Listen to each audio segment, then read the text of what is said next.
Halo, perkenalkan saya Maria Angelina, beserta kelompok saya akan mempresentasikan hasil kerja kelompok kami dengan judul Identifikasi Komponen Geografi Pariwisata di Tanah Lot Bali. Bab 1 Pendahuluan. Latar belakang. Tanah Lot merupakan salah satu destinasi wisata atau DTW unggulan yang ramai dikunjungi wisatawan domestik dan internasional. Saat ini, Tanah Lot menjadi salah satu DTW yang mengalami peningkatan dalam jumlah kunjungan wisata. Hal ini terjadi karena potensi dan daya tarik wisata yang dimiliki Tanah Lot sudah dikembangkan sesuai standar dengan berbagai produk wisata yang tersedia, sehingga kepuasan akan kebutuhan dan keinginan wisatawan yang berkunjung ke Tanah Lot tercapai. Berdasarkan uraian latar belakang, perlu diketahui konsep 4A, Attraction, Accessibility, Amenity, Ancillary, karakteristik wisatawan, dan karakteristik perjalanan yang berkunjung ke DTW Tanah Lot. Rumusan masalah. 1. Bagaimana kondisi daya tarik wisatanya? 2. Bagaimana kondisi aksesibilitasnya? 3. Bagaimana kondisi fasilitas umum dan fasilitas pariwisatanya? 4. Bagaimana kondisi masyarakat setempat? 5. Bagaimana karakteristik perjalanannya? Dan 6. Bagaimana karakteristik wisatawannya? Tujuan. 1. Untuk mengetahui konsep 4A, Attraction, Accessibility, Amenity, Ancillary, yang terdapat di Tanah Lot Bali. 2. Untuk mengetahui karakteristik perjalanan dan karakteristik wisatawan yang terdapat di Tanah Lot Bali. Bab 2. Kajian pustaka. Deskripsi konsep atau teori. Yang pertama, tinjauan tentang pariwisata. Dalam Undang-Undang RI Nomor 10 Tahun 2009, yang dimaksud dengan pariwisata adalah berbagai macam kegiatan wisata dan didukung berbagai fasilitas serta layanan yang disediakan oleh masyarakat, pengusaha, pemerintah, dan pemerintah daerah. 2. Tinjauan tentang konsep 4A. Menurut Suwena dan Widyatmaja, bahwa kebutuhan dan pelayanan daerah tujuan wisata harus didukung dengan 4 komponen utama dengan istilah 4A, yaitu atraksi, amenitas, aksesibilitas, dan ancillary service. 1. Attraction atau atraksi. Attraction atau atraksi adalah produk utama dalam sebuah destinasi wisata. Apa yang bisa dilihat dan dilakukan oleh wisatawan di destinasi tersebut? Atraksi bisa berupa keindahan, keunikan alam, budaya, masyarakat setempat, serta atraksi buatan seperti taman rekreasi dan hiburan. 2. Accessibility atau aksesibilitas.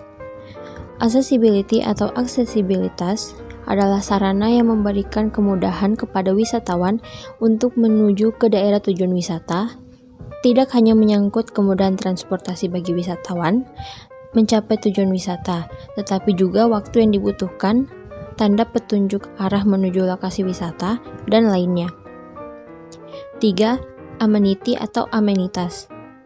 Amenity atau amenitas adalah segala fasilitas pendukung yang digunakan untuk memenuhi kebutuhan wisatawan saat melakukan kegiatan wisata di suatu destinasi wisata. Kebutuhan tersebut antara lain sarana akomodasi, penyedia makanan dan minuman, tempat hiburan, dan tempat perbelanjaan. 4. Ancillary atau fasilitas tambahan.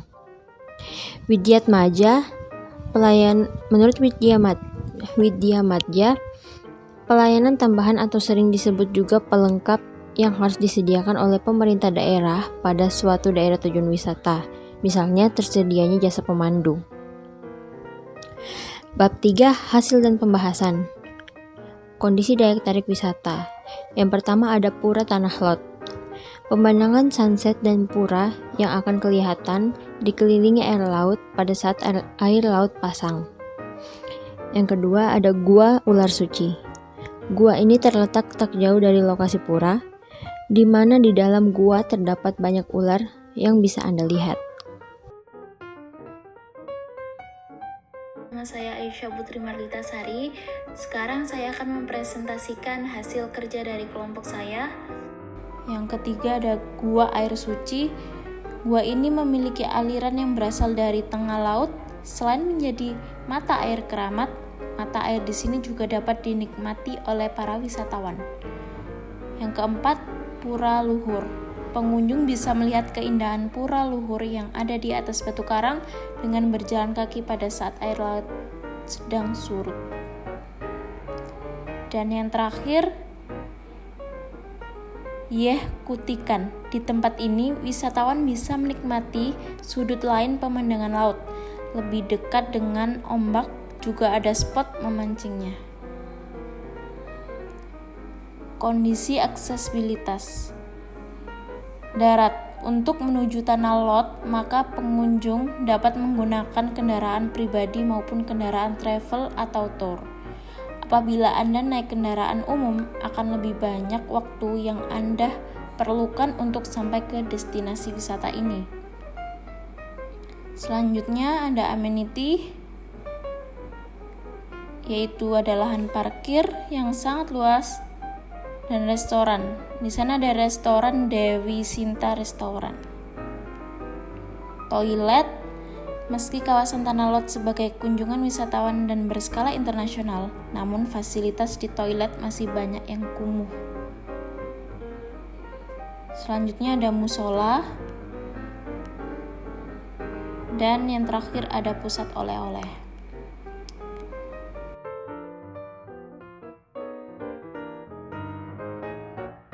Halo, perkenalkan, nama saya Ina Julita Amanda.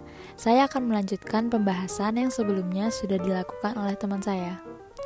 Di sini ada ancillary service, yaitu ketersediaan fasilitas umum yang dapat digunakan oleh wisatawan guna mendukung terselenggaranya suatu kegiatan kepariwisataan. Nah, di Tanah Lot terdapat berbagai macam fasilitas layanan yang tersedia. Yang pertama ada Tanah Lot Information Center, atau biasa disebut sebagai pusat informasi. Yang kedua ada money changer, yaitu tempat menukar mata uang asing ke mata uang Indonesia, karena tentu saja banyak wisatawan asing yang datang berkunjung. Kemudian ada papan peringatan. Dan selanjutnya ada Bali E-Kiosk Tourism Machine Box. Nah, mesin ini bisa digunakan untuk melakukan komunikasi panggilan bahkan video call. Bisa digunakan untuk reservasi atau booking online, bisa juga digunakan untuk mengambil uang atau hanya sekedar untuk mencari informasi tentang Bali. Jadi mesin ini banyak sekali kegunaannya, apalagi bagi wisatawan yang baru pertama kali berkunjung ke Bali. Sekarang saya akan membahas tentang kondisi masyarakat setempat. Aspek pertama adalah ekonomi. Dari aspek ekonomi dapat dilihat diantaranya kehidupan masyarakat setempat, khususnya di Desa Pakraman Baraban, yang menjadi semakin maju. Tingkat pendapatan masyarakat semakin meningkat, karena peluang masyarakat untuk mencari nafkah di Tanah Lot tidak lagi dibatasi. Masyarakat dibebaskan dari segala bentuk iuran untuk pembangunan desa, dan memperoleh bagian 15% dari pendapatan desa di daya tarik wisata Tanah Lot. Aspek yang kedua adalah sosial budaya. Dari aspek sosial budaya terdapat peningkatan terhadap penguasaan keterampilan berbahasa dan peningkatan sikap terhadap pekerjaan. Semua pegawai atau karyawan dari manajemen operasional Tanah Lot adalah warga masyarakat Baraban. Dapat dikatakan bahwa pemberdayaan masyarakat dari Desa Pakraman Baraban ini dalam bidang sosial sudah dilakukan, terbukti dari hal di atas yang mampu membantu masyarakat Baraban dalam meningkatkan dirinya untuk mensukseskan usaha mereka dalam bidang pariwisata, serta mengurangi beban mereka yang tidak lagi menanggung beban dari berbagai iuran dalam membangun desanya secara umum. Selanjutnya adalah aspek yang ketiga, yaitu secara fisik. Dari sisi sarana dan prasarana adalah adanya peningkatan infrastruktur di kawasan daya tarik wisata Tanah Lot dan juga desa masyarakat setempat, khususnya Desa Pakraman Baraban. Peningkatan sarananya yaitu berupa perbaikan saluran air, perbaikan gang, serta perbaikan trotoar. Jadi, selain membuka lapangan pekerjaan baru, masyarakat setempat bisa memperoleh sosial budaya yang mereka belum punya sebelumnya. dan juga untuk membantu sarana dan prasarana yang ada di desa mereka. Perkenalkan, nama saya Firila Putri Gunawan. Di sini saya akan menjelaskan karakteristik wisatawan. Data yang diperoleh dalam penelitian ini dilakukan dengan metode survei, yakni menyebar 250 kuesioner kepada wisatawan yang sedang berkunjung ke daya tarik wisata Tanah Lot, yakni wisatawan mancanegara maupun domestik. Yang pertama ada berdasarkan asal wisatawan. Wisatawan yang berkunjung ke Tanah Lot ada tipe wisatawan lokal, yaitu yang berasal dari daerah Bali, wisatawan domestik, yaitu wisatawan yang berasal dari provinsi lain, dan wisatawan mancanegara. Dapat dilihat bahwa wisatawan yang mendominasi dalam berkunjung ke destinasi wisata Tanah Lot adalah wisatawan domestik, yaitu sebanyak 145 orang atau 58%, sedangkan wisatawan mancanegara sebanyak 105 orang atau 42%. Jika dilihat wisatawan mancanegara yang berasal dari benua Eropa menempati jumlah kunjungan terbanyak dibandingkan wisatawan dari kawasan lain di dunia, yaitu sebanyak 44 orang atau 18%. Hal ini berkaitan dengan karakteristik dari wisatawan Eropa yang umumnya menyukai daya tarik wisata alam, bersifat petualang, dan cenderung menerima penyediaan fasilitas yang terdapat di daya tarik wisata. Sedangkan wisatawan dari Australia sebanyak 21 orang atau 8%. Hal ini disebabkan karakteristiknya yang hampir sama dengan wisatawan asal Eropa, yakni menyukai kegiatan wisata alam. Yang kedua ada berdasarkan pekerjaan. Latar belakang wisatawan berdasarkan pekerjaan digunakan untuk mengetahui apakah Tanah Lot dapat menarik minat wisatawan dari berbagai lapisan pekerjaan. Dengan memiliki pekerjaan yang layak, memungkinkan seseorang dapat menyisihkan pendapatannya untuk melakukan kegiatan yang terlepas dari kejenuhan rutinitas sehari-hari. Dominan wisatawan yang berkunjung ke Tanah Lot berdasarkan pekerjaannya adalah pelajar, baik dari tingkat SMP, SMA, atau SMK, maupun perguruan tinggi atau mahasiswa yang berjumlah 85 orang, sebesar 34%. Sebagai wira swasta berjumlah 64 orang atau 26%, pekerja biasa sebanyak 48 orang atau 19%, dan pengangguran sebanyak 22 orang, yaitu sebesar 9%. Dan wisatawan yang paling sedikit berkunjung adalah ibu rumah tangga yang berjumlah 7 orang, sebesar 3%. Yang ketiga ada berdasarkan jenis kelamin. Wisatawan domestik dan mancanegara yang berkunjung ke Tanah Lot mayoritas berjenis kelamin laki-laki, yaitu 134 orang sebesar 54%. Sedangkan untuk wisatawan perempuan berjumlah 116 orang sebesar 116%. Dalam melakukan aktivitas wisata, memang seseorang harus banyak meluangkan waktu. Secara faktual, sebagian besar laki-laki lebih mudah melakukan perjalanan wisata. Sementara, perempuan memang lebih banyak memerlukan waktu untuk mempertimbangkan keputusannya.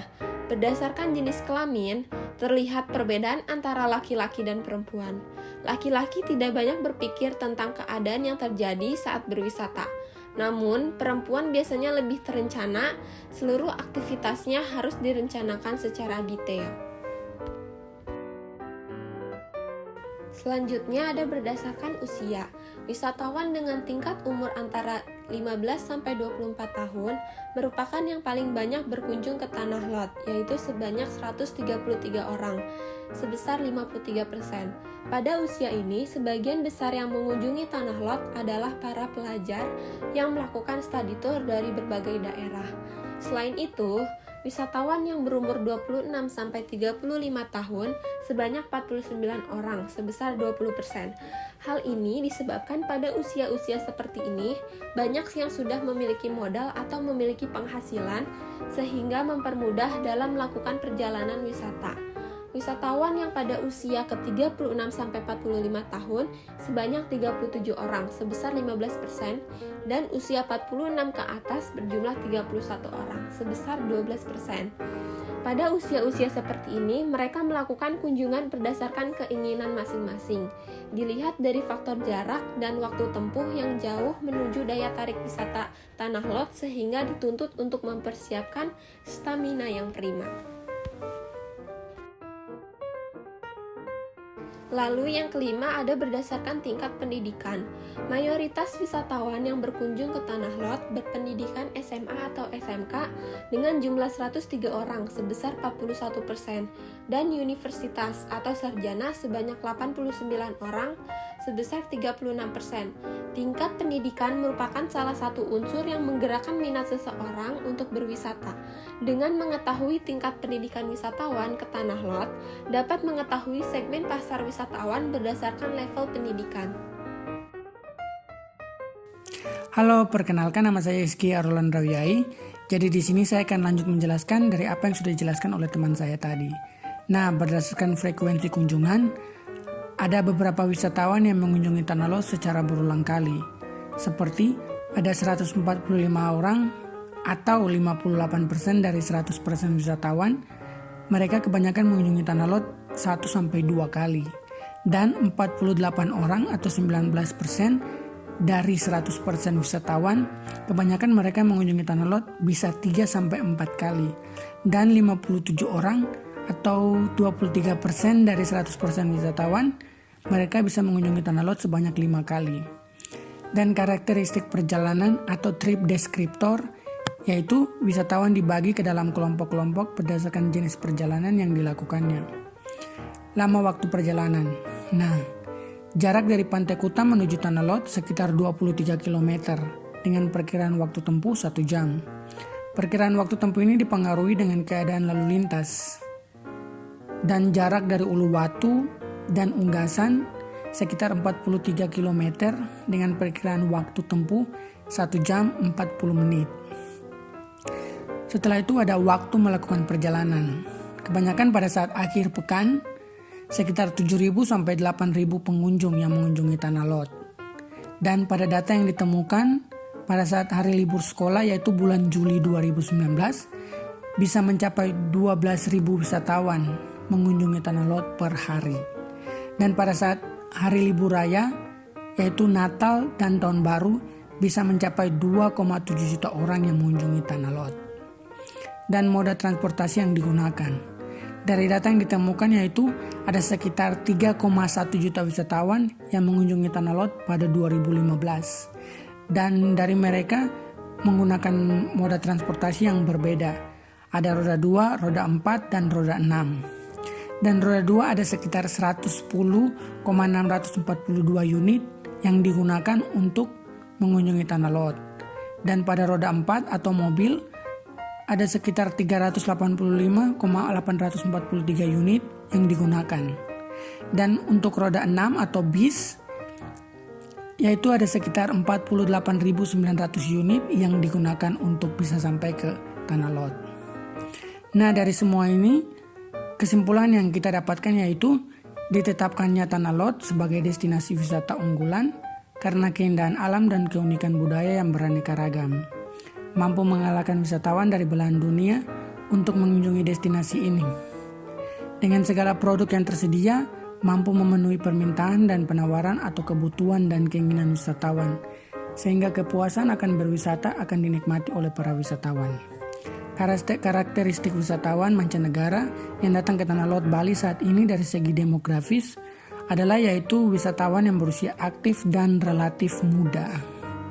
Nah, sampai sini penjelasan dari kelompok kami. Terima kasih.